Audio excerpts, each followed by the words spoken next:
part of the Press Play Podcast Network.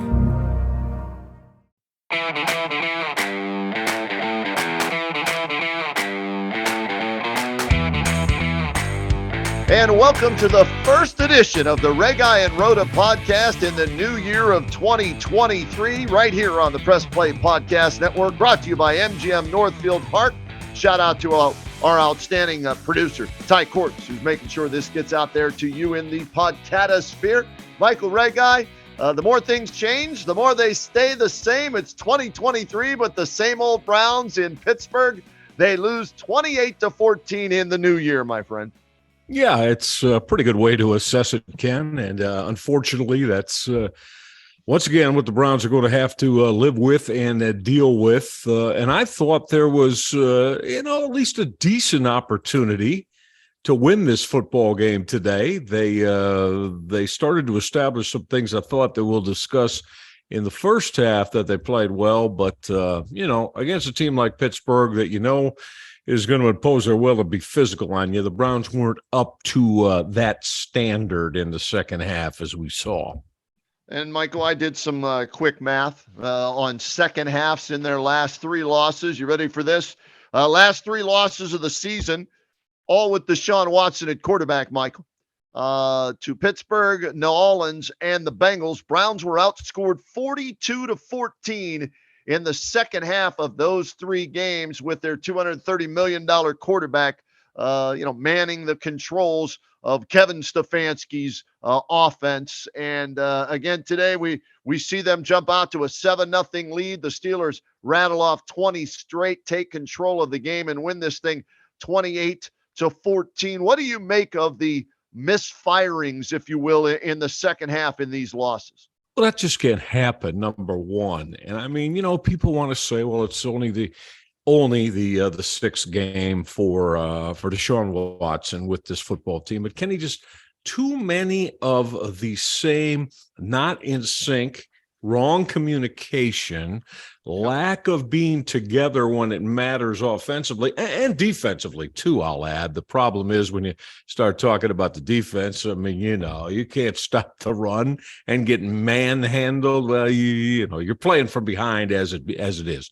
But yeah, very disappointing for me in the second half because I thought Deshaun Watson came out sharp and was solid in the first half, but yeah, in the second half, things went awry very, very quickly, and that's got to get much better. You just laid out three football games. You can't have that.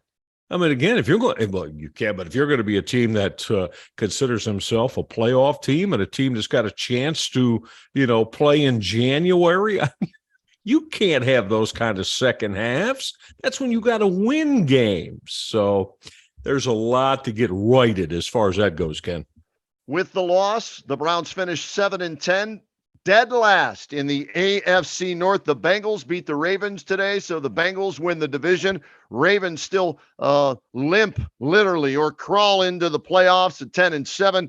Steelers, Mike Tomlin, your guy. Mediocre Mike, my guy, mediocre Mike. They finished that's 16 straight winning seasons. So would you like to trade? You know what? I'll trade. If at this point, I need a new voice, a new direction, a new guy in there for the Steelers. You've made that abundantly clear on this show all year long. They haven't won a playoff game since 2016, Michael Regai, with all the talent that they've had. Okay. And mediocre Mike's going to get up there and, stand and thumb his nose at everybody. Look at me. I went 9-8 again. Yeah, but you missed the playoffs. And you haven't, like I said, won a playoff game since 2016. So he's not going anywhere, unfortunately. So Steeler fans, you're stuck with him. The question is, at 7-10, is Kevin Stefanski safe?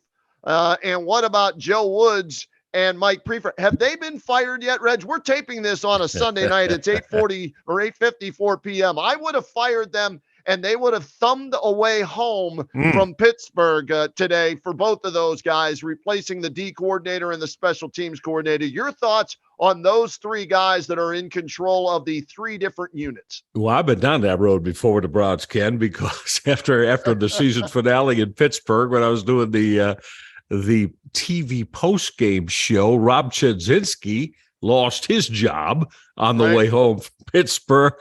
Yeah, I'll never forget that. And so, yeah, it's a thing that has happened with the Browns organization. Kenny, I don't think they're gonna blow up the head coach, and now we have to include the general manager right now. I kind of believe that they're going to get another year. I do believe, though, that it's going to be a very much driven home to them. It's either playoffs or bust, gentlemen. You don't make the playoffs next year, you're all gone. Now, you said, though, Woods at Prefer. That wouldn't surprise me if that happened this year, now. But I don't think Stefanski is going to go now. I think they're going to give him one more year. And this has been laid out. We've been talking about it for how long here on our podcast? I mean, Joe Woods, and to a little bit lesser extent, Prefer, they're the whipping guys, right, Ken? They got to go, Reg. They got to go. I mean, come on. Every team can run the ball against the Browns that wants to, right? And no teams doubt. are just dumb enough not to do it enough. The secondary was inconsistent. The D tackles are terrible. Jadeveon Clowney nuked the bridge that was, leading from his agent to the Browns front office there. He's on his way out. And so to me, but Joe Woods got to go.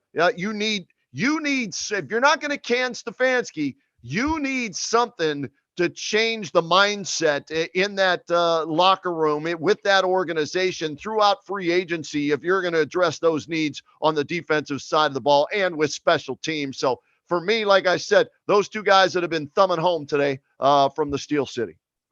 I would say that most of the fan base is pretty much with you on that. And, Joe Woods, he doesn't have a lot to hang his hat on, unfortunately. I mean, Kenny, you just said it. I mean, I just sit here now and just shake my head as I watch it every week, the way teams run the football on the Browns. And agreed with you again. I'd run it more if I were their opponents. There are games I thought, how in the hell are the Browns in this game with what they give up on the ground, just with monotonous regularity. So, yeah, something's got to be done. You're right. I mean, defensively, this thing has as you know, and a lot of people, well, the secondary's okay. I'm not as big. Times, right? Yeah. Hey, okay. If anything, Reg, they're consistently inconsistent in the secondary is the way I would say it. To me, they're average. And I don't know if average especially is going to get you too much success in the NFL, especially when you get torched on the ground. They went 8-9 last year, Ken, so they took a step back, right? As you said, last at 7-10 in their division. Watson winds up 3-3 in 6 starts. And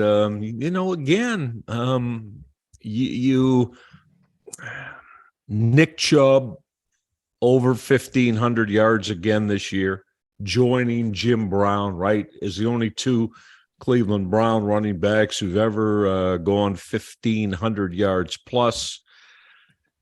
Look, offensively, again, you started the first 11 games were Jacoby Brissett, right, who went 4-7. Amari Cooper had a terrific year, over 1,160 yards, 9 touchdowns, doing what you want. For everyone that we don't have a number 2 receiver. Yeah, you do. His name's Donovan Peoples-Jones. Kenny, I looked at the top 6 teams in the NFL. None of them second receiver was productive as Donovan Peoples-Jones. 840 yards, 14 yards a catch on 61 catches for him. And again, I mean, that's damn strong for a number 2. Now, you'd like more than 3 touchdowns. He scored 6 a year ago. But you still, unless you believe that David Bell is going to take a huge step next year, that's and Ken, I'll tell you another thing. Offensive line, listen, don't try to sell me that they're one of the best in the National Football League. No, they're not. No, they're not. And Browns fans, if you're being honest about it, that's the only answer here. They've regressed. Yes. Right? I agree with you 100%, Reg. Go and ahead. Give me your thoughts on it. They've regressed. I that didn't bothers agree. me, by the way. Yeah. But go ahead. I didn't agree with Barry locking up Conklin to another contract. So how did he celebrate his new contract, Conklin? He missed today's game in Pittsburgh against the Steelers. What's the best ability? Availability. And well, he plays the games hurt. Yeah, but you know what? Cohesiveness on the offensive line starts in practice. And if you can't practice, if you're not out there day in and day out with the guys next to you and your quarterback, and it's not going to be a cohesive offensive line. And for me, I told you in the last podcast we did here on the Press Play Podcast Network, I had to canned his ass. I had to move Jed Wills over to right tackle because he ain't no left tackle in the NFL. And I had to save the money I saved on Conklin. I had to taken that and go out, trade for, or sign a new left tackle to protect for Deshaun Watson. But Andrew Berry decided otherwise. And I know Wills went down with an injury late in the game. Hopefully it's nothing serious. And he's fine for next year. We won't know till he gets x-rays. But I'm with you. What was supposed to be the strongest part of this team, the offensive line, regressed this year, Michael, without question. I don't want to hear, oh, they had two quarterbacks and it was tough then and they rotate running. No, who was it in MASH? Horse hockey. Who was the old guy, the general there? I forget. You're better horse at that hockey, than me. Klinger? Yeah. So, Rhoda, that's dog crap, as Sindelar used to say. So, yes, that the offensive line regressed. The defensive line was a sieve against the run. This team, disappointing, finishing 7-10, as you said, worse than last year. And guess what? You don't have Baker Mayfield to blame it on this year. There you go. You certainly don't. And, look, they've got a lot to do. I mean, let's be honest. We just went through, both sides of the football. They've got a lot to do. And now my question is, and again, I put my hands up. You know that. Yep. I gave Andrew Berry a real strong kudos. Not this year, though. Not this year. Now the question is, Kenny, is he the guy to do it? Right. Is he the guy to get this roster squared away? Not from what he presented in 2022, he isn't. So he's going to have to step his game up, I think, to an extreme here. Because, no, this roster is not where it needs to be. And that's on him. That's not a Stefanski thing. Roster composition, that's on the general manager. That's what he thought. You just said it. You said a part of it. I got this strength on my O-line. No, you don't. It's not. And that's not the only faction of the football team either. So what's Andrew Berry going to do, Kenny, now for the next 8 months before we get this thing rolling again for 23? Because he needs to do some strong work. Reg, his best move this year was the trade for Amari Cooper. Yes. Not the trade for Deshaun Watson. No. The trade for Amari Cooper was his best move that he made this year. And now we're going to see, the good thing for Watson is he didn't get hurt. So he's ending the season healthy, which is a major positive. Now, Reg, here's my concern. And by the way, Colonel Potter was the officer in MASH. Horse hockey. Colonel Potter. It came back to me. I was thinking welcome back Cotter, but it's Colonel Potter. Anyways, where was I on? Who the hell was I talking about? You were discussing Barry and the moves he made. Yeah. Deshaun Watson. Good that he's not injured going into the offseason. But I'm curious, can he stay out of trouble the entire offseason, Michael? Because he's under a microscope, right? He is, but he has. If anything like that surfaces off field, can you imagine? Hey, we're talking about the Browns. OIC, right? Only in Cleveland can they blow a 14-point lead with a minute and a half left to the New York Jets early in the season and lose 31-30, whatever the lead was, right?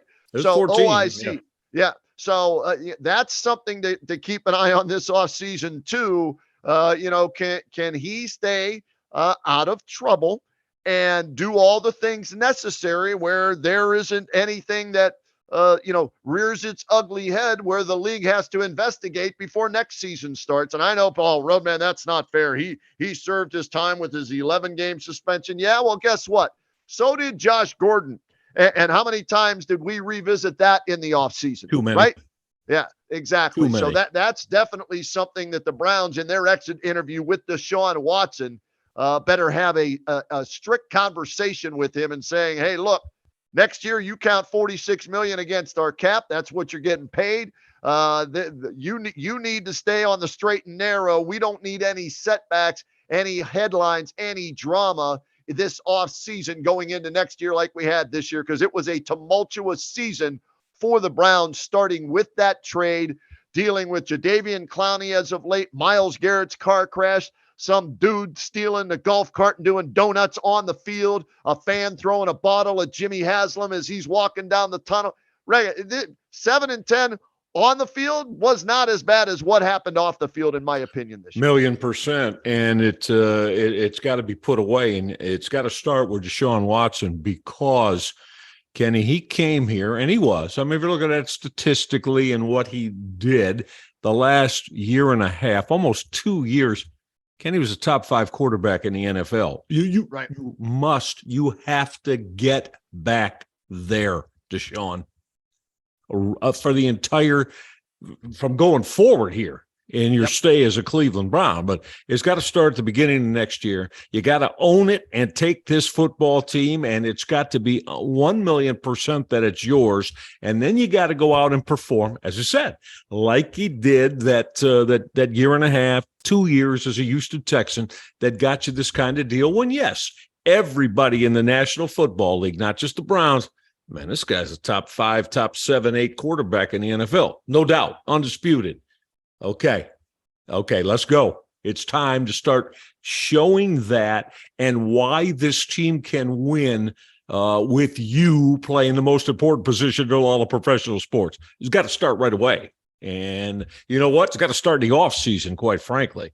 But it has to happen, or the Browns are never going to make any inroads on being winners. Remember, they finished in last place in the division. The Steelers, with a rookie quarterback in a rebuilding year, won 2 more games than the Browns did this year. So there is a lot of work to do, from ownership to the front office, to the head coach, to the coordinators, to the players, all the way down to the equipment manager. The Browns are looking up at everybody in the AFC North. Michael, let's get a break in right now, and we'll continue down this path, wrapping up the season, look into the offseason for the Browns here on the R&R podcast, brought to you by Northfield Park. MGM Northfield Park, your home for live and simulcast racing. Catch the excitement of live harness racing every Monday, Wednesday, Saturday, and Sunday evening with a 6 p.m. post-time. Wager and win daily on top thoroughbred and harness tracks from around the world, with action starting around noon. Plus, you can enter to play the free handicapping contest every Sunday for a chance to win cold hard cash. Top prize there, $500. Registration begins at 11 a.m. Free admission, free parking every day at MGM Northfield Park. Back with more of the R&R podcast right after this. What's up, everyone? I'm Holly Wetzel. And I'm Tybus Powell. And we are your hosts of The Orange is Oranger, a Cleveland Browns podcast on the Press Play Podcast Network. We give you all the dog pound coverage that you'll need to get you through the regular season, hopeful postseason, and I'd say off-season, Tybus, but is there really ever an off-season for this team? Thankfully for our podcast, Holly, there really never is when it comes to the Cleveland Browns. Don't miss our breakdown of each week's matchup, game recaps, and any and all news out of Berea to feed your Browns appetite. As we know, Holly, dogs gotta eat. Yes, they do. So hit that subscribe button and never miss an episode of the Orange is Oranger, Cleveland Browns podcast on the Press Play Podcast Network. Hey everybody, it's Sam Amico from Cavs on the Break NBA podcast. Be sure to give us a listen for all your Cleveland Cavaliers recaps, analysis, breakdowns, draft talk, free agency. The list goes on and on. Give us a listen, Cavs on the Break NBA podcast. Looking for new insights on the Cleveland sports scene with a unique side of Cleveland sports history? Then you found the perfect podcast. I'm John Sable. And I'm Scott Sable, and we're hosts of the Sable Brothers on the Baseline podcast, a podcast about Cleveland sports, but not your typical podcast about the land's sports teams. Join us as we embark on a journey of sharing a unique and historical side of Cleveland sports history with the help of some former Cleveland sports stars and other historical figures. All right here on the Sable Brothers on the Baseline podcast, part of the Press Play Podcast Network.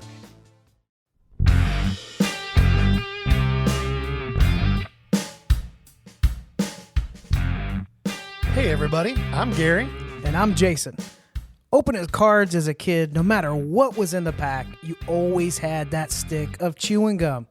Well, it turns out Gary and I opened up a box of 86 Tops last year, and let me tell you, the chewing gum does not age well. Join us on the Ball Card Show, the sports podcast for the sports collector.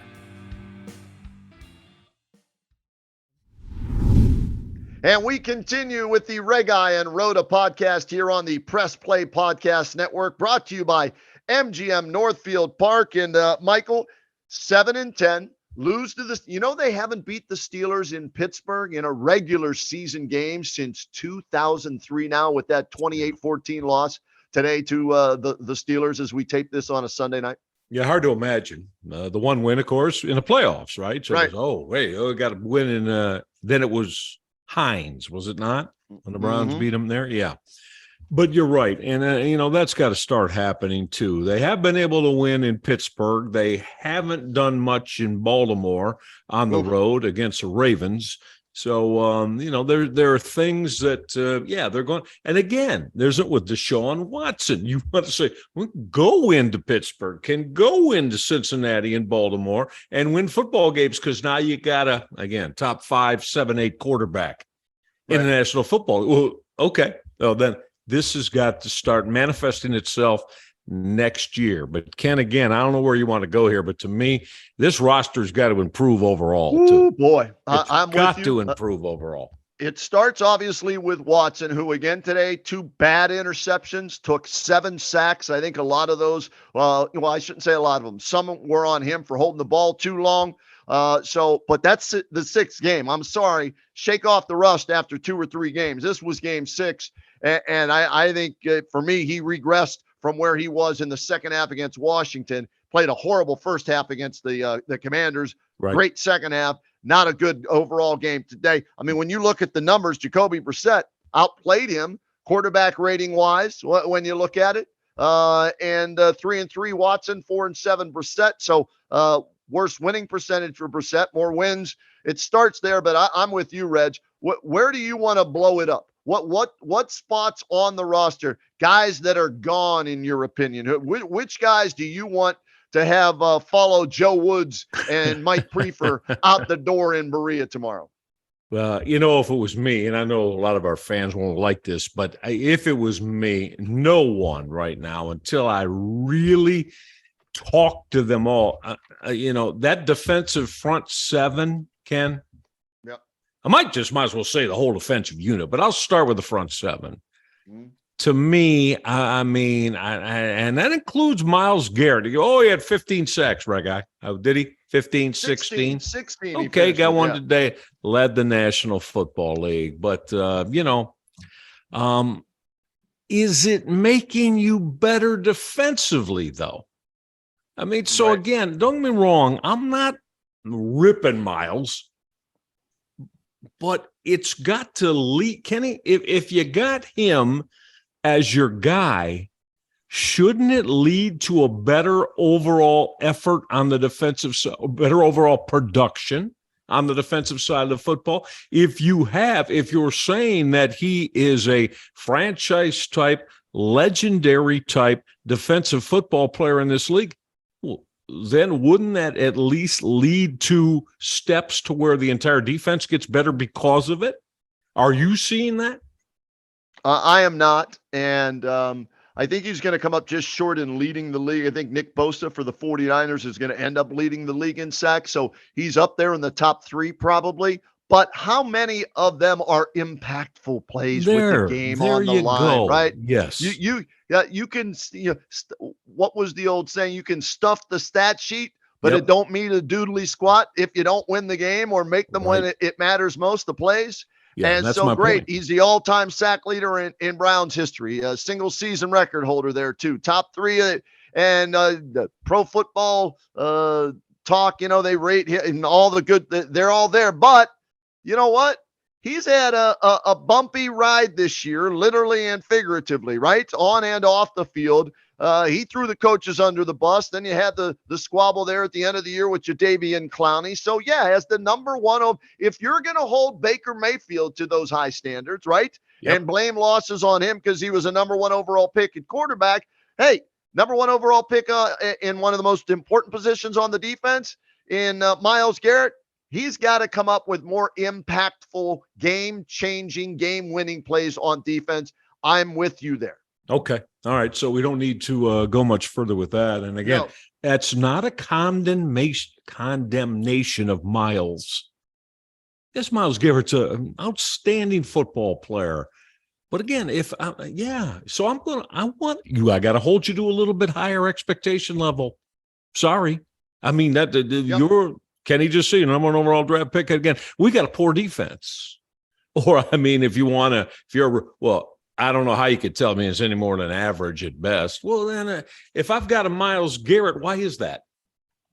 Why is that? So he's doing great, and all the other 10 guys that the D coordinator throws out there, 18 guys, if we're talking about a depth chart, are terrible? No, come on now.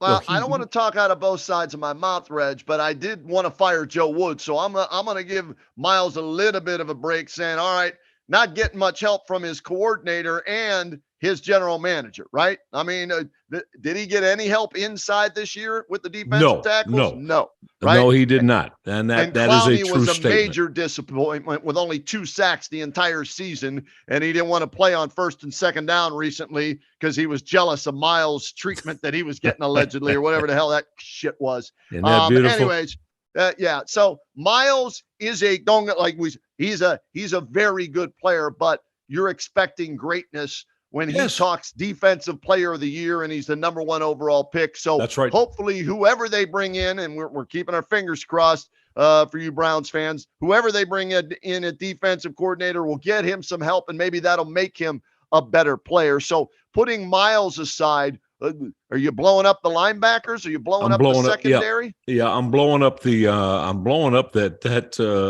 the interior of the defensive line. Okay. I'm sorry. And you're going to say, well, Perrion Winfrey is he's a rook, right?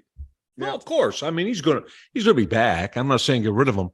But again, you've got to be able, first of all, you got to find a way to be able to at least get the run game of the opposition in control, because you're playing from you're starting out at games playing from the bottom of the deck, because you can't stop the run. So it's got to be an overall thing. Myles Garrett has got to be the linchpin of it and lead it. Kenny, I need stronger, though, play from anybody you have up front on the D-line.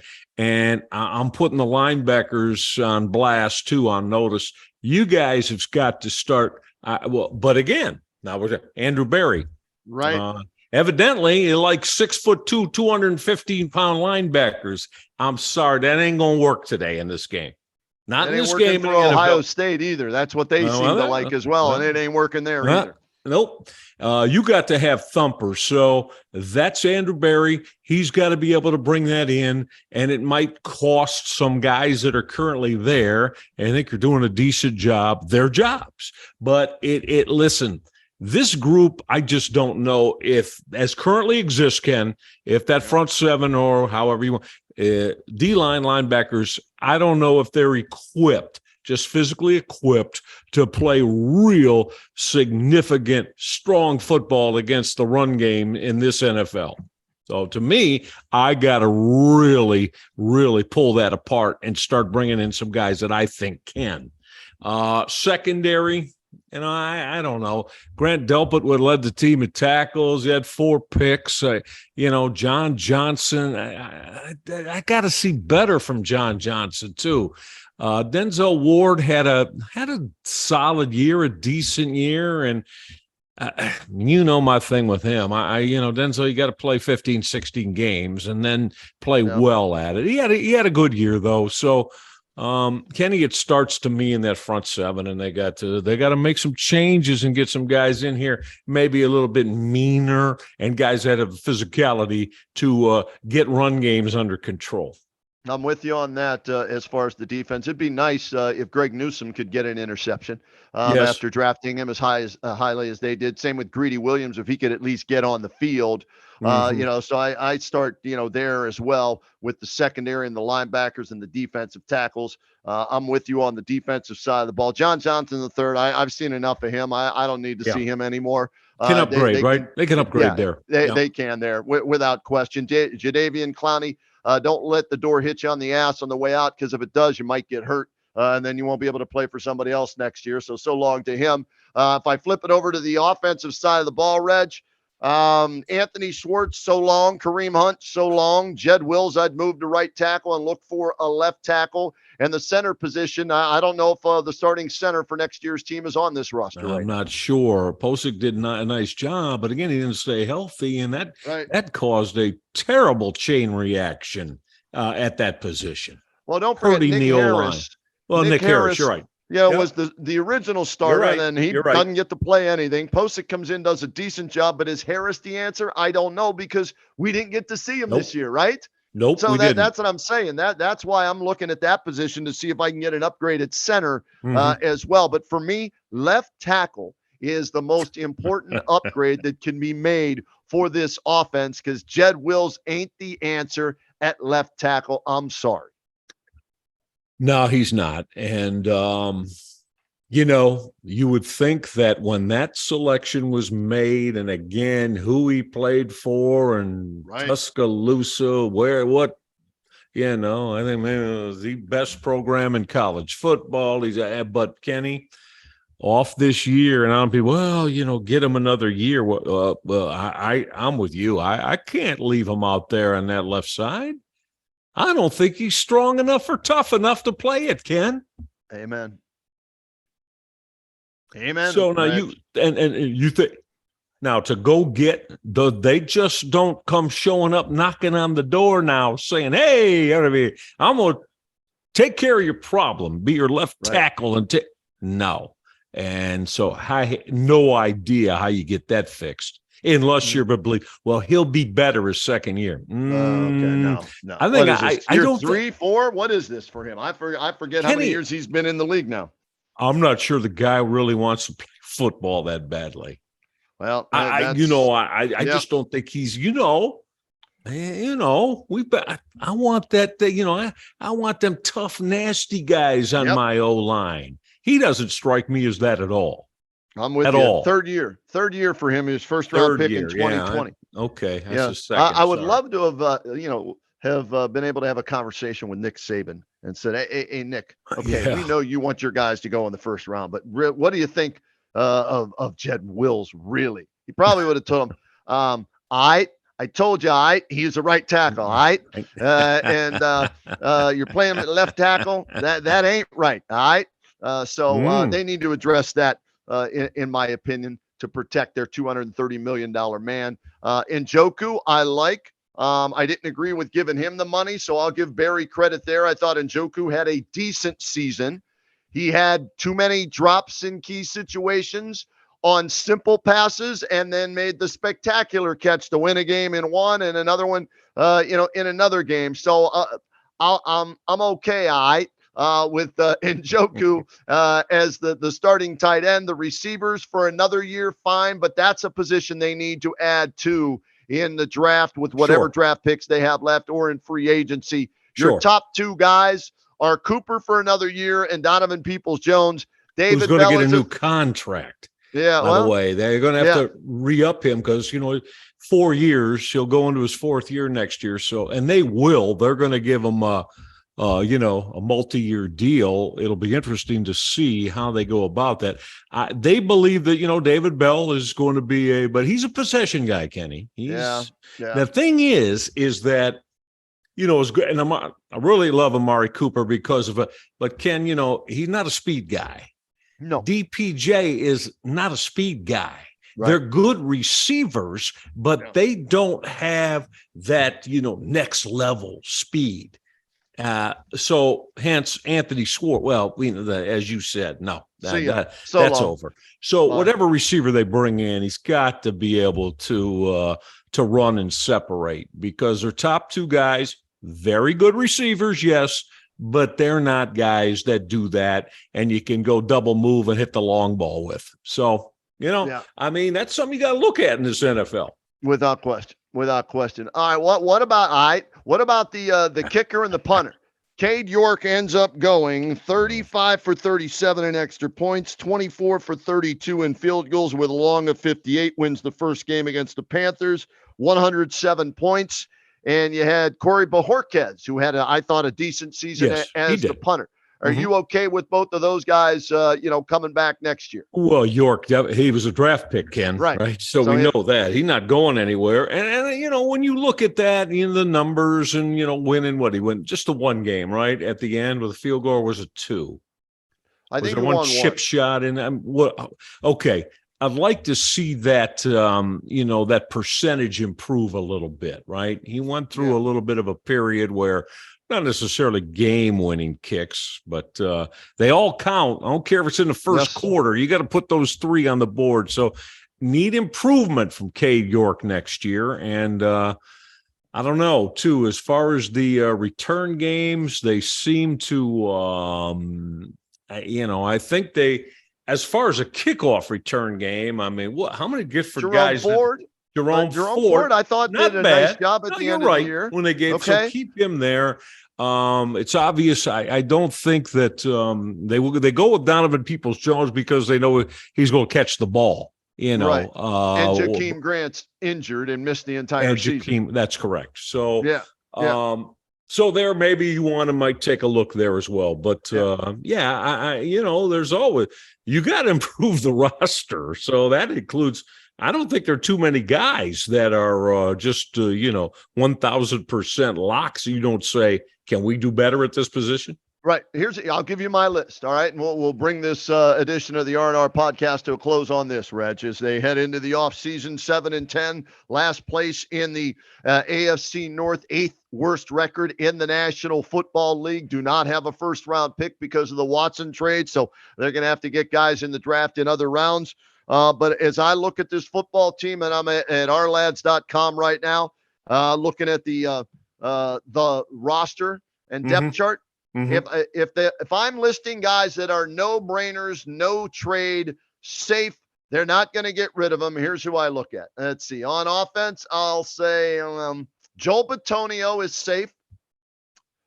Nick Chubb is safe, and Deshaun Watson is safe for me. Like, absolute no way they're getting rid of them. Okay. Right. On defense, I'll listen to offers for Myles Garrett, depending on what somebody's willing to give up for him. I'll listen to offers for him. Absolute. Denzel Ward, sure, you got my ear. Talk to me. Tell me what you're willing to give me for those. So to me, those guys aren't like no-brainers. They're safe no matter what. I think Chubb, Bitonio, and Deshaun Watson really are the only three untouchables on this team. That's just me. The way they're 7-10. You are what your record says you are, right? So that's the way I look at it. No, I got you. There's a difference though in saying that they're the way you said it. If somebody's calling you, and I mean they're just going to blow your doors off with some kind of exceptional offer. When you're a 7-10 football team, you have to listen. Now the difference is Andrew Berry going to call other teams and say, "Hey, you want Joel Bitonio? We want to move Joel Bitonio." See, I think there's a difference there. They're not going to do that and move Joel Bitonio. So, I mean, if people call you, they're not going to move Nick Chubb. I don't think they're going to move David Njoku, not after signing them like that. But you get my difference? If somebody calls you and blows your doors off, yes. But I think there's other guys that they have no intention of moving. The guys I just mentioned, they ain't gonna look to move Watson, So they got to get the roster better, Ken. They do. They do. They got to get the roster better. Andrew Berry, you're on go, man. This is on you. Here's what I want to see before next season, Reg. New defensive coordinator, new special teams coach for sure. Add a speedy wide receiver. Maybe upgrade the center position. Need some help in the middle of the defensive line. All new linebackers and a couple of secondary guys. So most of the work, I think, needs to be done on the defensive side of the ball. And we'll see if Kevin Stefanski is still going to call plays next year, or as Ryan Day is thinking about doing, since his defense sucks, he may give up the play calling duties in Columbus to focus on being the head coach and taking care of all three units instead of one unit. And I'd like to see Kevin Stefanski do that as well. Let Alex Van Pelt call the plays, and Kevin Stefanski focus, if he is indeed coming back, on just being the head football coach of this team. So that's what I'd like to see before they start next season. Yeah, I'm with you on that. And I'd like to see a year of Alex Van Pelt with this football team and this offense, him being the play caller, I guess. And I believe, Kenny, that will happen. Again, I think there's a real good shot that happens. And I hope Kevin Stefanski is not going to be stubborn about that. Well, number one, if I were to, I'd tell him, no, you don't have a choice. Right. This is what we're doing. You're the head football coach. You get yourself, I thought you had the offensive coordinator that you trusted implicitly. Isn't that what that's his guy, right? Yeah. Okay, well, then you let him call your plays. Defensively, Kenny, there's going to be, Joe Woods will be out. Prefer's going to be out with special teams, and we'll see who occupies those chairs. But they've got big improvement to do. Both of them have big improvements to do with their units. And one more guy needs to get fired. The guy who was head of security that let the kid drive the golf cart around First Energy Stadium field. His ass should be grass, and they should be the lawnmower and get rid of him too, because you can't have somebody doing donuts on your field. Come on, man. This is the National Football League. Dude gets away from doing donuts, and he just didn't do one and boogied out of there. It's like he had a joyride. I'd love to have heard Jimmy Donovan calling the play-by-play of that. He's at the 30. He's at or Nev Chandler, 5, 4, 3, 2. The organization is still one of the worst run organizations in all of professional sports, and that has to change as well. But I don't know how it's going to, because Jimmy Haslam ain't firing Jimmy Haslam. Oh, you want right back to the top of where it all's got to begin and end. So, hey, how about JW signing Jake Paul to a contract too? That was a hell of a PR move, huh? That was a great move by JW. We'll end on that. Don't get me started. Okay. All right. That's good. What an absolute joke.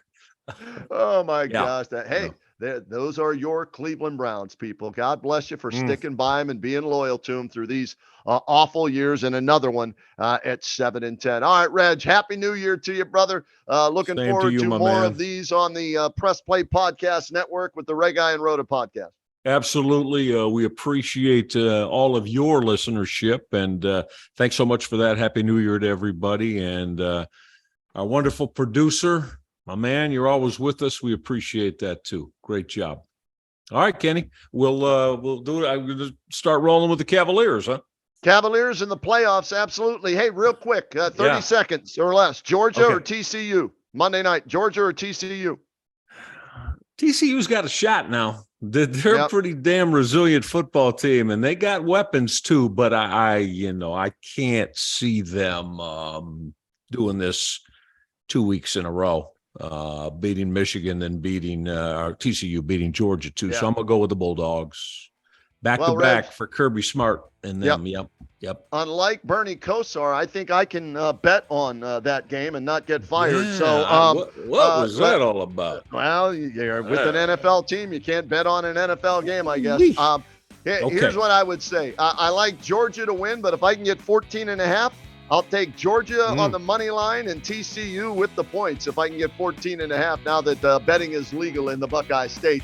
And by the way, you can check that out at MGM Northfield Park too. There you go. That the betting is legal there at MGM Northfield Park. All right, Reg, we'll see how that plays out. We'll talk more during the playoffs and talk some Cavaliers basketball as well. All right, bud? Sounds great, Ken. Talk to you then.